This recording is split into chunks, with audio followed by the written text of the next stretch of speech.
When my wife said, "Let's just be friends. My ex needs me more," she said it softly, like it was a favor she was doing for both of us, like she was sparing me pain by dressing betrayal in kindness. The words didn't land at first. They floated in the air between us, thin and unreal, like smoke that hadn't decided whether it wanted to choke me or disappear. We were sitting in the living room of the house I had worked 15 years to build, the same couch where we had planned futures, laughed at stupid shows, argued about paint colors, and cried through losses that were supposed to bind us closer. Her hands were folded neatly in her lap, calm, rehearsed. Mine were shaking. She didn't look ashamed. She looked relieved. That was the first cut. She said she had been confused for months, that life had become routine, that love sometimes changes form. She said her ex had resurfaced, broken, unstable, needing her emotional support. She said I was strong and would understand. She said friendship would be healthier than forcing something that was already dying. She said all of this while wearing the bracelet I gave her on our 10th anniversary, the one engraved with forever. I remember staring at that bracelet as she spoke, thinking how strange it was that forever could be erased by a sentence. I didn't scream. I didn't beg. I asked one question, quietly, foolishly hopeful. Did you cheat on me? She hesitated just long enough to answer without words. She said they hadn't slept together yet, but her heart had already gone back to him. That word yet echoed in my skull like a threat. She asked if we could keep things peaceful, for the sake of memories, for the sake of growth. She wanted to stay in the house for a while, she said, until she figured things out. She wanted my understanding. That night, after she went to bed in the guest room she had chosen like a symbol of mercy, I sat alone in the dark and realized something terrifying. I loved a woman who had already buried me emotionally and was asking me to attend my own funeral with a smile. For weeks I lived like a ghost in my own life. I went to work, nodded at colleagues, answered emails, laughed at jokes I didn't hear. At night I listened to her phone vibrate with messages she tried to hide but didn't bother hiding enough. She started dressing differently, lighter, younger, like she was rehearsing for a life where I didn't exist. She called him by his name when she thought I couldn't hear. She cried once, not for me, but because he wasn't healing fast enough. When I confronted her again, she said I was making it harder by being emotional. She said she needed space, not pressure. She said my sadness was pushing her further away. That was when something inside me finally broke clean instead of bending. I stopped asking questions. I stopped reacting. I stopped being available. And I started paying attention. I noticed how careless she had become, how confident she was that I was too weak to do anything but hurt quietly. I noticed the lies piling up, the timeline that didn't make sense, the money missing from our shared account in small amounts, the sudden secrecy around her emails. I noticed that her ex wasn't just broken. He was manipulative, unemployed, and deeply bitter about his failures. I noticed she wasn't rescuing him out of compassion. She was feeding her ego, feeling needed in a way marriage no longer made her feel. While she was busy rediscovering herself, I was rediscovering my clarity. I contacted a lawyer, not out of rage, but out of self-preservation. I didn't tell anyone. I gathered documents quietly, bank statements, emails she forgot to delete, messages synced to a tablet she didn't remember existed. I learned things that hurt in ways I didn't know were possible. They had been intimate long before she admitted it. She had planned trips she claimed were work conferences. She had spoken about me to him like I was an obstacle, a burden, a phase she had outgrown. Reading those messages felt like watching someone peel my skin off slowly, but it also did something powerful. It killed the last illusion I had about who she was. The woman I loved would never have humiliated me like that. The woman living in my house was a stranger wearing my wife's face. I didn't confront her. I let her grow comfortable. I let her believe she was in control. I let her think friendship was my surrender. In reality, it was my strategy. I improved myself quietly. I went to the gym not to impress anyone, but to burn the anger out of my muscles. I slept better once I accepted that the marriage was already dead. I focused on my career, took a project everyone else avoided, and turned it into a success that got attention from people who mattered. I reconnected with old friends she had subtly pushed out of my life over the years. I built a support system without announcing it. She noticed the change and misread it completely. She thought I was finally accepting the new arrangement. She started bringing his name up openly, talking about how complicated his life was, how misunderstood he felt. She even asked me once if I could help him find work through my connections. I looked at her and realized how completely she had erased my humanity in her mind. I said yes. That was the moment her fate sealed itself. I arranged an interview for him, not at my company, but with a partner firm known for thorough background checks and zero tolerance for dishonesty. I didn't sabotage him. I didn't need to. His own lies, his embellished resume, his inflated ego did the job. The rejection crushed him. He blamed her for getting his hopes up. Their arguments intensified. Meanwhile, my lawyer finalized everything. I waited for the right moment, not out of cruelty, but out of respect for myself. The moment came when she announced she was moving out to help him heal, and wanted to keep things amicable. She wanted us to sign a simple separation agreement she had downloaded online, one that heavily favored her. That night, I placed my own documents on the table. Real ones. Detailed ones. Evidence-backed ones.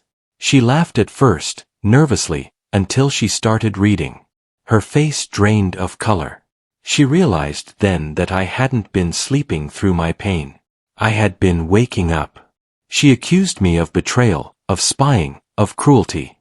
I listened calmly and then told her something she never expected to hear. I told her I didn't hate her. I told her she wasn't worth that kind of emotional investment anymore. I told her friendship was impossible because friendship requires respect, and she had destroyed that. I told her she was free to go, but she would not take advantage of me again. The divorce wasn't dramatic in court because the evidence was airtight. The house stayed mine. The finances were split fairly, not generously.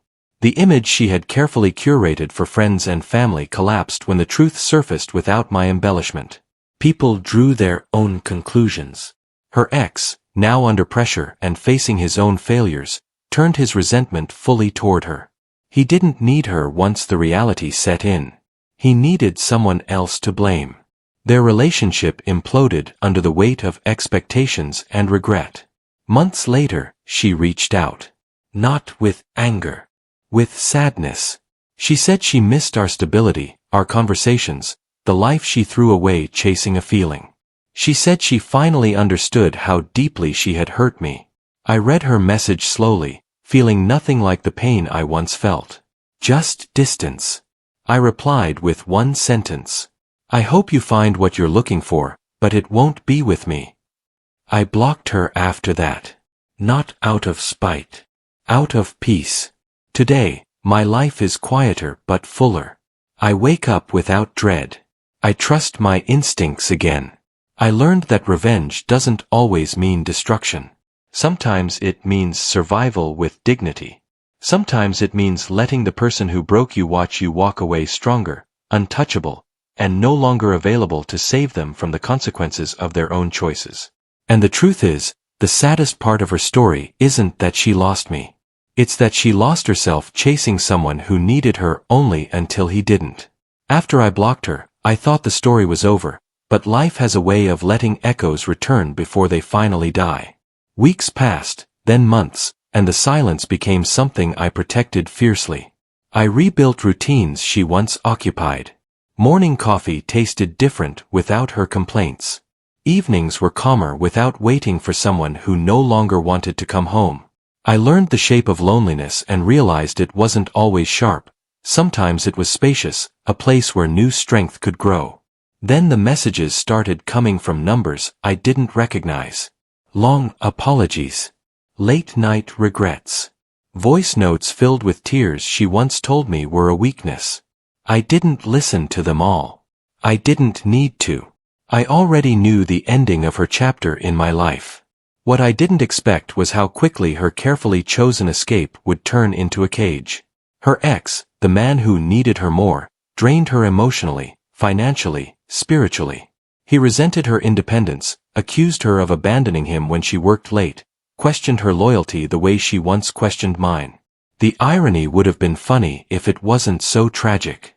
Friends who once praised her bravery now avoided her drama. Family members who supported her choice grew tired of picking up pieces she kept breaking herself. She lost her job after months of distraction and emotional exhaustion.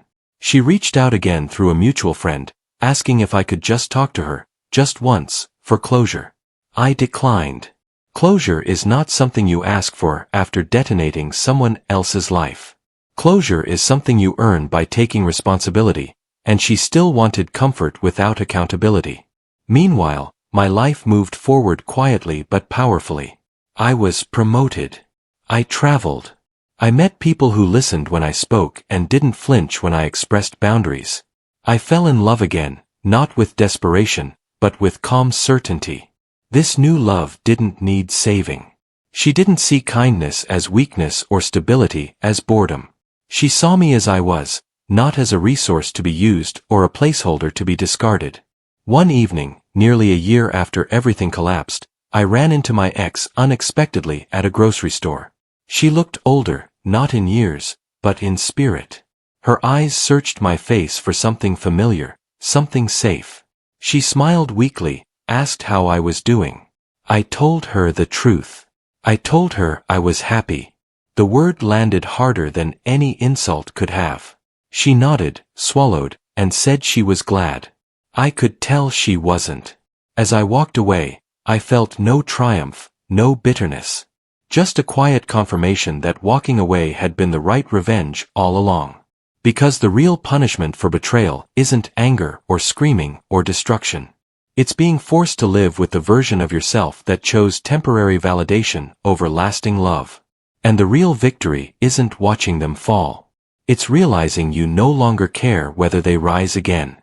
Time kept moving, and with it came a strange kind of justice I never planned but fully witnessed.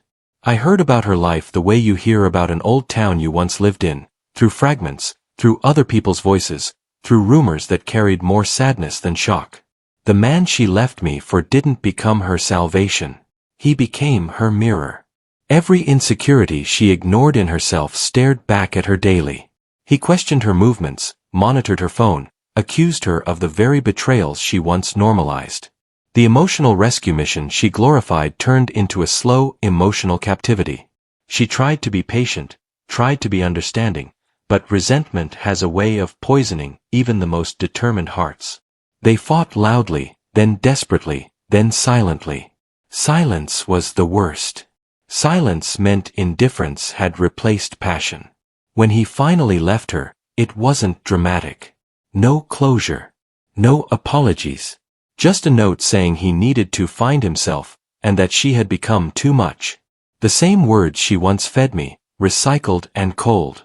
She moved into a smaller place, sold things she once treasured, pieces of the life we built together slowly disappearing into other people's hands. She posted forced smiles online, motivational quotes about healing and self-love, but the emptiness leaked through the cracks. I know because she tried one last time. She sent a long message from an email account she created just to reach me. She said she finally understood everything. She said losing me was the punishment she deserved. She said she was alone now and scared of the silence. I read every word carefully. I felt compassion, but not obligation. I didn't reply. Not because I wanted her to hurt, but because I had learned a hard truth. You don't heal by reopening wounds that nearly killed you. You don't go back to someone who had to lose you to understand your value. That lesson cost me years of my life, but it gave me the rest of them back. On quiet nights, I sometimes think about the man I was before she said those words, before "let's just be friends" rewrote everything I believed about loyalty and love. That man would have tried to save her. He would have sacrificed himself for the idea of us. I'm grateful he didn't survive that version of the story. The man standing here now knows better. He knows love doesn't ask you to step aside so someone else can take your place. He knows friendship isn't a consolation prize for betrayal. He knows walking away isn't weakness, it's self-respect in motion. If there's a moral to this story, it isn't about revenge or winning or watching someone regret their choices. It's about understanding that when someone shows you who they are willing to become without you, believe them. Let them go. Let life teach them what you no longer need to. And one day, when they look back and realize you were the safest place they ever had, make sure you're already too far gone to hear the echo of their regret. Years passed, and with distance came perspective so sharp it felt like a second awakening.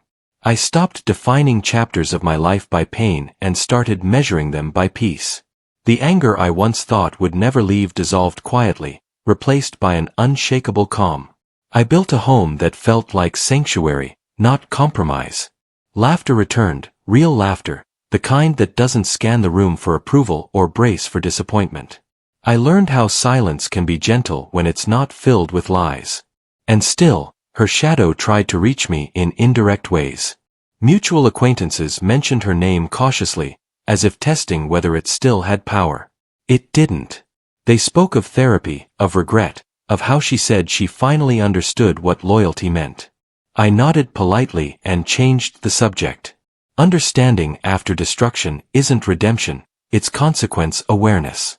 One evening, long after I thought the past had closed its doors, a letter arrived at my office. Handwritten. Familiar handwriting I once could read in the dark. She didn't ask for forgiveness this time. She didn't ask for another chance. She wrote about accountability, about realizing that love isn't a feeling you chase when bored but a choice you protect when tested. She wrote about how she mistook excitement for connection and attention for intimacy. She admitted she used friendship as a weapon to soften her guilt and keep control. She said losing me forced her to confront the emptiness she kept outsourcing to others. She ended the letter by saying she hoped I was living a life untouched by her mistakes. I folded the letter, placed it in a drawer, and never responded.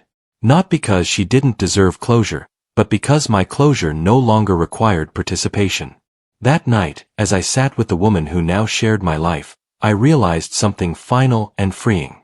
The greatest revenge was never exposure or loss or watching someone fall apart. The greatest revenge was becoming a version of myself that her betrayal could no longer reach. A man who didn't need to be chosen because he chose himself. A man who understood that when someone asks you to step aside so they can prioritize another, the correct response isn't to compete or plead or wait. It's to walk away without drama and let the absence teach the lesson words never could. Somewhere out there, she lives with the memory of a man who loved her fully and left with dignity. And here, I live with something far more valuable than her regret. I live with peace, with clarity, with a future that no longer includes explaining my worth to someone who once replaced it. And that is the ending she will never escape, and the beginning I will never trade for anything. Even now, when the world is quiet and memory tries to test me, I don't flinch. I've learned that healing isn't forgetting, it's remembering without bleeding. There are moments when a song from the past drifts through a cafe or a familiar phrase echoes in conversation, and for a split second the old life flickers. But it has no power. It's like looking at a photograph of someone you once knew and realizing you've outgrown the frame. I built rituals that honor who I became through loss. Morning runs where the air feels honest. Evenings where conversation flows without fear of abandonment. Love that doesn't need reassurance because it's rooted in action, not promises. The woman beside me now knows my scars and doesn't flinch at them. She respects boundaries not as walls but as proof of self-respect. She never asks me to be smaller so someone else can feel bigger. She never calls betrayal growth or confusion destiny. With her, I don't perform love. I live it. Somewhere along the way, I stopped checking whether my ex had finally learned her lesson. That curiosity faded when I realized lessons aren't mine to grade. I heard later that she tried to rebuild, that she apologized to people she hurt, that she spoke my name like a cautionary tale to warn herself not to repeat history. Maybe she changed. Maybe she didn't. It doesn't matter. The chapter where her choices defined my pain closed the day I chose myself without hatred. That choice reshaped everything. I became proof that you can lose someone you loved deeply and still win your life back completely. Not loudly. Not publicly. But thoroughly. If this story ever reaches someone standing where I once stood, hearing the words, "Let's just be friends," used to justify abandonment, let it be a warning and a promise. A warning that love without respect will hollow you out if you let it. A promise that walking away with dignity is not the end of your story, it's the turning point. You don't need revenge dressed in cruelty. You don't need to destroy what hurt you. You only need to refuse to carry it forward. The saddest audio she will ever replay in her mind is not my anger, not my silence, but the sound of a door closing softly while she realized too late that the man who would have stood by her forever finally chose peace over pain. And that sound, once heard, never fades. The years kept stacking quietly, and with each one I understood something deeper about loss and choice. Pain doesn't vanish, it transforms into wisdom if you let it. I stopped telling the story as something that happened to me and started recognizing it as something that shaped me. I no longer introduced myself as someone who was betrayed, but as someone who survived betrayal without becoming bitter. That distinction mattered. It changed how I loved, how I trusted, how I walked away from anything that smelled like emotional manipulation. I learned that some people don't leave because you failed them, they leave because staying would force them to confront who they really are. And that confrontation terrifies the unready. I also learned that loyalty isn't proven during comfort, but during temptation. Anyone can stay when it's easy. Character is revealed when desire pulls in another direction. She failed that test, not because she was evil, but because she was selfish and afraid of stillness. In the end, her greatest punishment was not losing me, but realizing too late that she traded certainty for chaos and called it growth. I heard she still tells people she ruined the best thing she ever had. That confession doesn't flatter me anymore. It simply confirms what I already know. I was never replaceable. I was just taken for granted. And now, standing in a life built on honesty, respect, and mutual effort, I understand the final truth of it all. The moment she asked me to be just a friend while prioritizing another man, she didn't demote me. She revealed herself. And the moment I walked away without begging, without revenge, without cruelty, I didn't lose my marriage. I reclaimed my soul. That is the kind of ending no betrayal can erase, no regret can rewrite, and no apology can undo. There is one last thing I never said out loud, not to her, not to anyone, but it lives quietly in me like a final chapter written for my own understanding. I didn't survive her betrayal because I was stronger than the pain. I survived because at some point I stopped asking why she chose him and started asking why I ever accepted being an option. That question changed everything. It rewired my sense of worth. It taught me that love is not proven by endurance alone, but by mutual protection. I no longer romanticize sacrifice when it is one-sided. I no longer confuse patience with self-erasure. When people hear this story, some expect fireworks, a dramatic downfall, public humiliation, tears that beg for forgiveness. They expect revenge to be loud. But the most devastating revenge is invisible. It's the absence that can't be replaced. It's the version of me she will never access again. Not my time. Not my loyalty. Not my emotional safety. Somewhere in her quieter moments, when distractions fail and nights stretch too long, she remembers the way I loved her without bargaining, the way I stayed before staying was inconvenient. And that memory doesn't comfort her. It indicts her. Because it proves she had something rare and chose novelty instead. Meanwhile, I wake each day without the weight of proving my value to someone who already decided it was negotiable. I move forward without looking over my shoulder for betrayal. I love without fear of being replaced by someone who needs my partner more. I live in a truth that doesn't require explanations. And if there is any final lesson carved into this ending, it is this. When someone tells you they want to be just friends because another person needs them more, believe them completely. Believe that they are telling you exactly how little they value the bond you thought was sacred. And then do the bravest thing you can do. Walk away silently. Build a life so full, so grounded, so peaceful that one day they realize the greatest loss of their life wasn't the relationship they destroyed, but the person they became when they chose to betray someone who would have never betrayed them. And even now, if I trace the line back to the exact second everything changed, it wasn't when she chose him. It was when she expected me to stay available while she did. That assumption revealed how completely she misunderstood me. She thought my love meant permanence without conditions, endurance without limits, forgiveness without accountability. She thought I would remain the safe place she could return to once the storm she chased exhausted her. She was wrong. Love is not an anchor you throw away and expect to find exactly where you left it. Love is a living thing. Neglect it, disrespect it, replace it, and it dies quietly without ceremony. I didn't announce my departure. I didn't demand apologies. I didn't ask her to see my pain. I simply removed myself from a story where I was no longer valued. That absence rewrote everything. People like her don't feel loss immediately. They feel relief first. Freedom. Excitement. Possibility. Loss comes later, when novelty fades and reality demands substance. By the time she felt it, I was already gone in every way that mattered. There was no door to knock on anymore. No version of me waiting behind forgiveness. Only the echo of what she chose to abandon. And that echo followed her longer than any argument ever could. I know because some lessons don't end when relationships do. They follow you into new rooms, new faces, new attempts at happiness.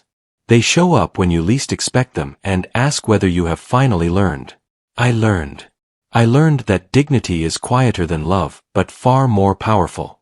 I learned that self-respect feels lonely at first, but becomes addictive once you taste its peace. I learned that walking away from someone who disrespects you is not bitterness, it is alignment. And alignment changes everything. Today, my life is not perfect, but it is honest. I am not untouched by what happened, but I am no longer defined by it. I don't tell this story to relive pain or to paint myself as a victim. I tell it because somewhere, someone is being asked to accept friendship in exchange for loyalty, crumbs in place of commitment, silence in place of truth. And I want them to know this. The moment you accept being secondary in your own relationship is the moment you start losing yourself. Don't wait until they choose someone else completely. Choose yourself first. Walk away while you still recognize who you are. Because the saddest sound in any betrayal story isn't the argument, the confession, or the goodbye. It's the quiet realization that the person who broke you expected you to stay. And the most powerful ending is proving them wrong by never needing to be heard again. And that is where this story truly settles, not in anger, not in revenge dressed as cruelty, but in an ending that keeps breathing long after the betrayal stopped hurting. I no longer wonder if she thinks about me. I know she does. Not because I'm arrogant, but because people don't forget the ones who loved them honestly while asking for nothing but loyalty. They forget excitement. They forget chaos. They forget people who needed saving. But they never forget the place they were safest before they burned it down themselves. She will carry that knowing into every relationship that follows. Every time someone disappoints her, my absence will feel heavier. Every time someone chooses themselves over her, she will remember the day I chose myself first. And that memory will hurt more than my anger ever could have. As for me, I don't live with a sense of victory. I live with certainty. Certainty that I didn't fail as a husband. I succeeded as a man who refused to disappear to keep someone else comfortable. Certainty that love should never require you to shrink while someone else expands. Certainty that peace is not boring, it's earned. The man I became after her betrayal is not someone she would recognize, and that is the point. Betrayal didn't destroy me. It stripped me of illusions and left me with truth. And truth, once claimed, cannot be taken back. If she ever tells this story, she may say she lost a good man. She may say timing was wrong, that emotions were complicated, that life was unfair. But deep down, she will know the real reason.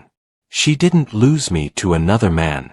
She lost me the moment she believed I would stay while being replaced.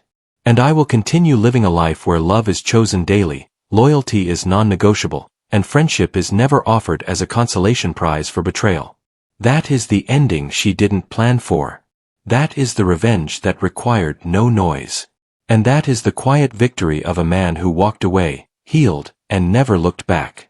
What comes after never looking back is something people rarely talk about, because it doesn't sound dramatic enough for stories built on pain. It's the ordinary days that follow, the steady ones, the days where nothing explodes and no one begs to return. Those days are where the real transformation happens.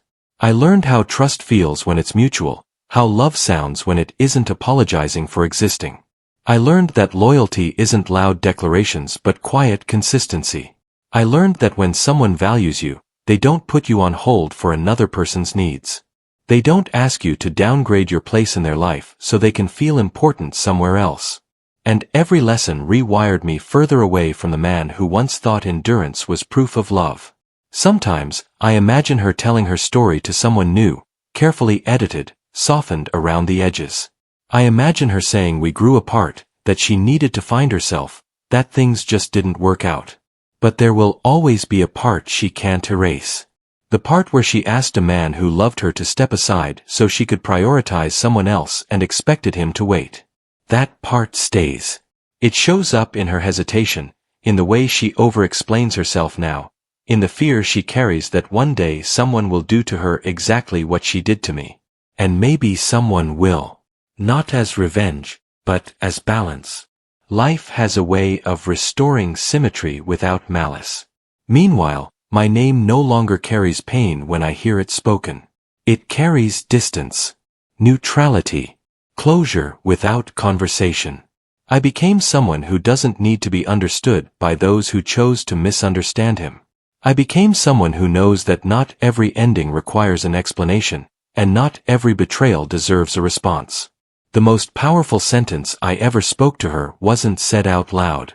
It was lived. It was me moving on completely. Building joy without her permission. Loving without her shadow. Thriving without her regret.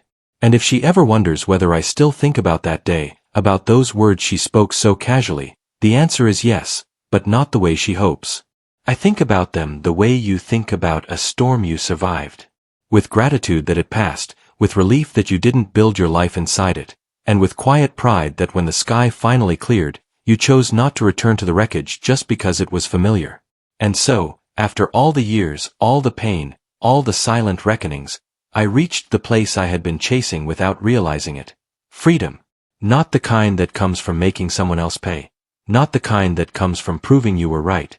But the kind that lives inside you when no one else can touch your sense of worth. I walked through life like a man who had been tested and had finally understood the rules, that love is not a contract to be violated, that loyalty cannot be rented, and that dignity is far more intoxicating than revenge. I stopped looking for signs of her regret. I stopped replaying her words or imagining her suffering. That was her burden, and it was heavy enough to crush her without me adding weight. Instead, I filled my days with growth, with joy, with relationships that reflected the respect I finally demanded for myself. I traveled to places I had dreamed of alone. I laughed without caution. I built friendships that weren't transactional. Every smile, every small victory, every quiet moment of peace became a declaration I didn't need to voice. I survived. I thrived. I won without spectacle. And then came the ultimate clarity. True revenge isn't seen, isn't loud, isn't the collapse of someone else. True revenge is living so fully, so openly, and so unshakably that those who wronged you realize, too late, the power they threw away. It's the life they cannot touch, the happiness they cannot imitate, the confidence they cannot steal. It's the knowledge that you became everything they refused to see, and that nothing they do now can undo it. I met someone who saw me entirely, who understood that love is built on choices, not excuses. She didn't compete with ghosts or past mistakes. She didn't demand I diminish myself to protect her ego. Together, we created a life anchored in honesty, laughter, and the kind of love that grows rather than consumes. In her eyes, I rediscovered what I thought I had lost forever: trust, belonging, and the joy of being fully understood. And somewhere far away, she continues her own journey, carrying lessons she once refused to learn. But the man she tried to replace will never be there for her again. She cannot call me back, she cannot rewrite the story, and she cannot erase the life I've built after her betrayal. The final lesson, the one I want anyone listening to understand, is this. The most devastating revenge is not confrontation or exposure. It is walking away, surviving, and becoming a version of yourself so complete and untouchable that your absence speaks louder than any words. She asked me to step aside for someone else. I didn't argue, I didn't beg, and I didn't rage. I chose myself. I lived. I thrived.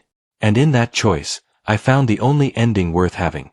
A life untouched by betrayal, unshakable in peace, and filled with the kind of love that cannot be replaced. That is the conclusion of her story. And it is the beginning of mine, forever unbroken, unrepentant, and unstoppable.